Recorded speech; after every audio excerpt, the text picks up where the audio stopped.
Welcome back to our channel. Welcome back. We last posted 2020. Gee, and now it's 2022. But welcome.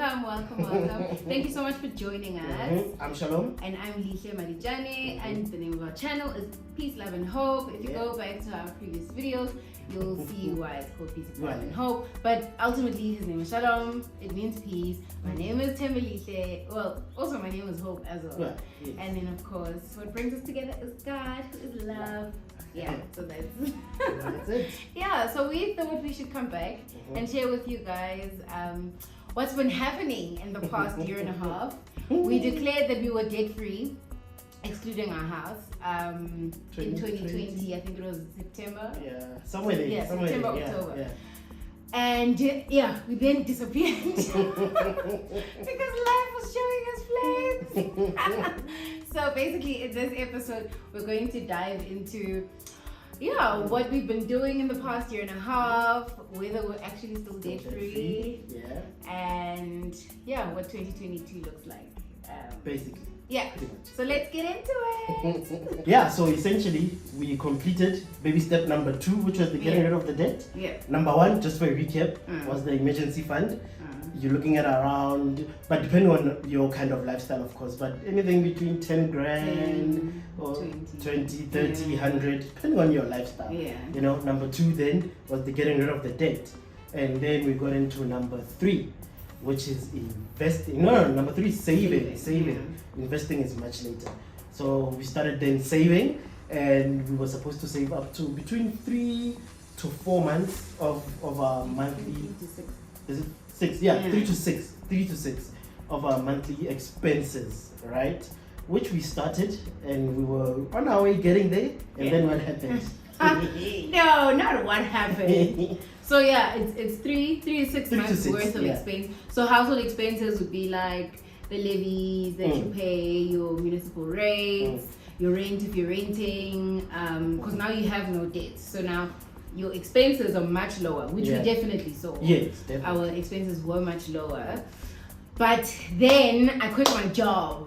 We decided, let's rock this ship. So then we decided, let me not work anymore. I was in corporate, in pharma, and then I was just unhappy. I wanted to pursue other things. So Hadi was like, girl, you don't gotta work. Go pursue your passions. So that's what we did. So obviously that rocked the boat for us a little bit in terms of finances, because obviously we were used to, 2 salaries within the household. But now, luckily, because we didn't have we didn't have debt and we didn't have a lot of expenses, we were able to then transition into that 1 salary kind of household. And we had saved a bit as well. Yes, and our savings were very comfortable. So we were good to go. 2021 was going to start and we were just going to hit the ground running. But I think safe to say 2021 is our worst year that we've had together. So since we've been together, which has been 4 years now, 2021 was definitely our worst year. We started the year off on a terrible note. Financially, we had budgeted, we had done everything that we had to do from our part, but life is what happens when you're busy making plans, and then life happened. We had a funeral that we hadn't, I don't want to say planned or prepared for, but that also affected us financially. And then then this guy almost died because of COVID. And at that point we actually didn't have medical aid. Yes. Which is very important, guys. Please make sure you do the right thing. Medical aid is so important. So we almost there we saw flames. We saw actual flames. I lived, but he's alive, thank God.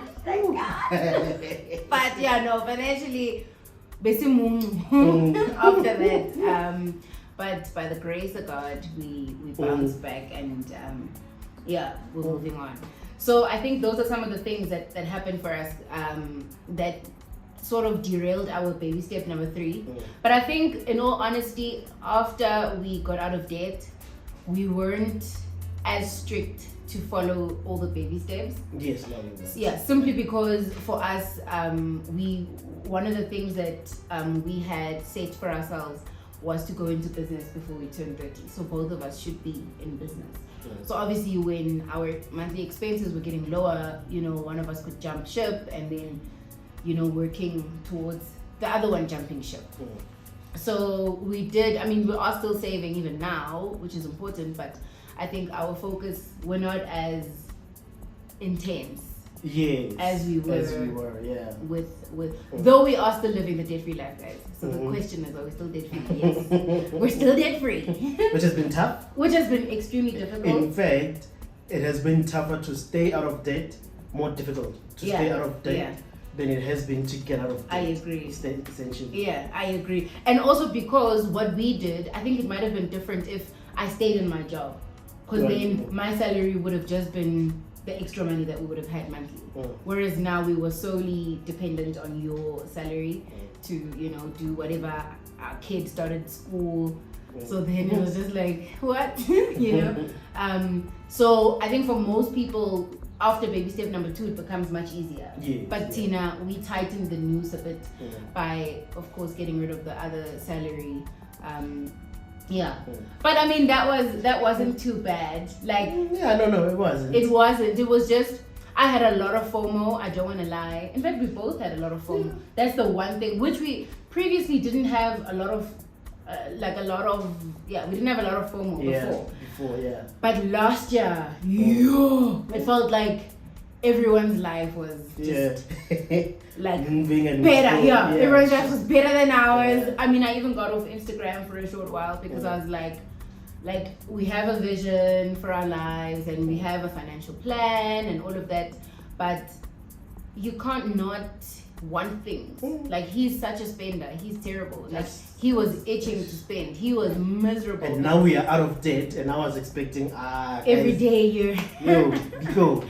Which didn't happen. So it was very difficult. I also don't want to lie, because the getting rid of debt for me wasn't as bad. I was like, but now, like last year was so difficult because I stopped doing my nails. Like, you guys think this debt-free life is a joke. I stopped doing my nails. I couldn't do my hair. Well, as often. I could, but I couldn't do my hair as often. I barely bought clothes until unless it was like an absolute necessity. We didn't buy stuff. We didn't, and luckily he works from home and now in business, work from home. I don't have to dress up. I can wear uniform and act like I like it. But honestly, and also we had to invest in the business. So even some of the cash that we had that we thought, we're gonna have nice times, we had to inject into the business, simply to ensure that we don't get into debt. So, and also segueing into, because baby step number 3, we were supposed to be saving, right? And with what happened with 2021, we realized that for us, the saving is not as important as getting a second stream of income. Oh, yes. I was about to say, it is important. No, not as important 100%. As getting an additional stream of income. And we've come to see that, with the savings, it's good. It's always good 100%, But even all of that money can go just like literally. Because that's so true, babe. I'm glad that you touched on that, because I'd forgotten about it. And I think that's the importance of personalizing this whole journey, in that, there's a blueprint that we're following, but we're not Dave Ramsey or anybody else or whoever else does the debt-free life. You take what they sort of prescribe, and then you personalize it to your own life. Because if we look at it this way, had we secured a second stream of income, our savings would never been depleted.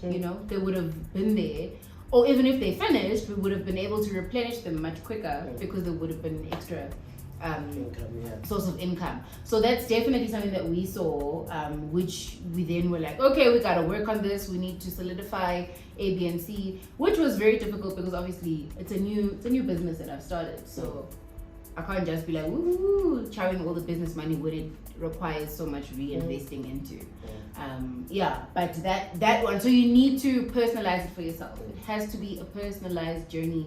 And we thought, when we got out of debt, our debt-free journey is over. It had just begun. Like, literally, that was like the beginning of our journey, because now now that I went into business, because I don't have a business background, so everything I do in business is informed by things that I do in my personal life, you know. And same with him, because he's also in business now. So I was tempted to buy. In fact, I begged him. I was like, I need to buy a car for the business, and the business can afford it. And he said, yeah, go buy it cash. And then I was like, no, I can't afford to buy it cash. I can afford to buy it on an installment, you know, because it's not in my name, it's in the business name. But ultimately, we have to sign surety for it. In case the business can't pay, who has to pay? It becomes our debt, you know. And we had a back and forth. Actually, that was a very tough one. That was a very, because I said we can't impose our personal views on the business, simply because I was just itching to buy something for the business, and I knew that it would assist in so many things. And he was just like, no, we're not doing that. And also because we're married in community of property, so if I sign for it, it's his debt. Now I have debt. Now he has debt all over again. And yeah, no, it was a tough one. But thank God, I mean, we were able to buy a car for the business, cash, which was amazing. Guys, once in your lifetime, please buy a car cash. Like, there's a feeling. There's a feeling you get. I promise you, honestly, you have to do that for yourself. It's good. It's free. It is. It really is. Knowing that this belongs to you. You swipe for it. Like, it was the easiest transaction. It felt like you were buying bread because there's no paperwork. Literally. It's just, I want this car. Can I have it? And then you leave the shop with it. Anyway. So yeah, so that was that. And with the COVID thing, geez, that was crazy. That was an intense, what was it, about a 2-week period? Yeah, it was 2 weeks. We had COVID, and at that point we didn't have, guys, it was beginning of July, right? Our medical aid was due to start in August. Yes. Yeah. So, and he got hospitalized the 23rd of July. Yeah. So yes. A couple of days just before our medical aid was supposed to be active. And so he got really sick. We were all down with COVID for about a good 2 weeks. He got really sick, started coughing blood. He couldn't walk, he couldn't breathe. It was a mess. The whole thing, It was just not good. And obviously we went to a private hospital because, went to a private hospital, Life Hospital in Midstream, and we got there, and we didn't know obviously how severe the COVID was, so we just thought, they're probably gonna have to put him on oxygen because he was struggling to breathe, and we were willing to pay for all of that cash from our savings. So we were still fine in terms of savings. That day, guys, literally, so they took him in and they were like, you stay out, you've got your own COVID, so stay out. And I was like, yeah, let me come in because there's a COVID ward, so let's all COVID together. So he went in, his blood pressure was, it was like sky high. I don't even 179 over. I had to get a wheelchair for him from the car into the hospital because he couldn't walk. And then they strapped him up and everything, and he went. And I thought I'm gonna see him just now, and they said, nope, go sit in the car. We'll call you every time you need to pay because you're cash. So I was like, okay. And I had no idea how expensive this would get. And so every 5 to 10, maybe 15 minutes, I'd get a call, come and swipe. And I'm just sitting in the car transferring funds from one account to the other, available. I think that day alone, I don't even know how much we spent. Yeah. We swiped over 20. I don't even think. Yeah, it was a lot. Yeah. Until it was time for him to get admitted, and of course, when they were about to admit him, they said, "We need 500,000 upfront." And I was like, okay. And they told you, "Hey, yeah, you can." Oh, okay. Yeah. So they told me that I need 500,000 essentially. Before they even admit, in fact, while I was still on oxygen, they were like, well, we can only do the bare minimum, keeping you alive, just keeping you on the oxygen. But in terms of treatment, can't even start the treatment. The treatment will only start once that money is paid. And of course, well, we don't have 500,000 sitting around. Unless if you were hiding money somewhere. I don't have 500,000 sitting around. I wish I had 500,000 sitting somewhere. So then the stress started then. Because in fact, you didn't tell me immediately. No. You still then went and tried to, and at that point, and at that point, I was like, we're getting back into debt. I was like, my man ain't gonna die. He's not gonna die. So obviously, like, I was ready to go sell a car. Also, if you guys know how government hospitals are, so that wasn't an option. Like, especially with that wave of COVID, I think that wave was the worst. So at that point, luckily they didn't even move him because hospitals were full. Like, even government hospitals were so full at that point that they couldn't actually kick him out. But they were ready to. They were so just annoyed with us at that point. But just, going back to the financial bit, we knew we didn't have 500,000 Rand available to us. And so I literally sat there in the car trying to make loans. I was like, I'm gonna get a loan, y'all. Yeah. I'm gonna get a personal loan. I was like, I remember FNB sent me a message saying I qualify for like 350, and I ignored them because I was like, I'm debt free, But I think what's important with that whole situation, I think even with the entire debt free journey, there's something obviously they don't emphasize. I don't know if they emphasize tithing. I think I'm not sure. I can't remember. But at least for us, even if they didn't emphasize it, for us, that's like point number one. Yeah. Even before saving, even before getting out of debt, we've never stopped tithing. And I think we saw God, because even in, I think it's Malachi 3, he says, test me in this. That's the one point where he says, if you tithe, you can test me and you'll see that you will see the floodgates of heaven opening out a blessing for you that you can't contain. You will be prosperous. So all of those. So I think that's when we really saw it, because after that he got admitted. He went into hospital for 8 days, and I was so sure. I was like, okay, luckily I left my corporate job with no issues. My managers and everyone else was fine. So I thought I was literally gonna call them and say, I'm ready to come back, y'all. I was going to close the business up, and so that we can get out of debt, so that I can assist them. But we saw God come through for us in such an incredible way. We didn't get into debt.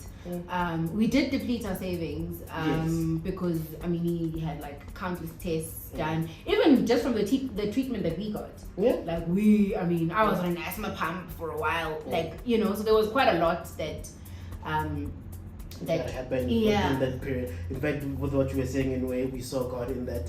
Yes, I did get admitted, and we didn't even have to pay a cent to that hospital for the treatment, for everything. Yes, that other one we depleted our savings, but however, we didn't have to pay that 500,000. We paid nothing, and that's literally God, guys. Like, so I think more important than following the steps to the T is, because for us this is also like a Christian thing.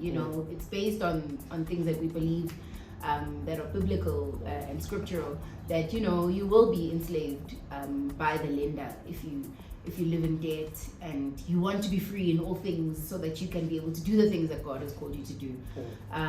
So that's why for us it was so personal that we had to, like I said, personalize it. We never stopped tithing, and I think tithe is like an insurance. It's an insurance on your other 90% that you still have to do whatever you want to do with. So we saw the benefit of it. God came through for us, and even afterwards he still restored, more than restored, what the enemy had tried to steal from us.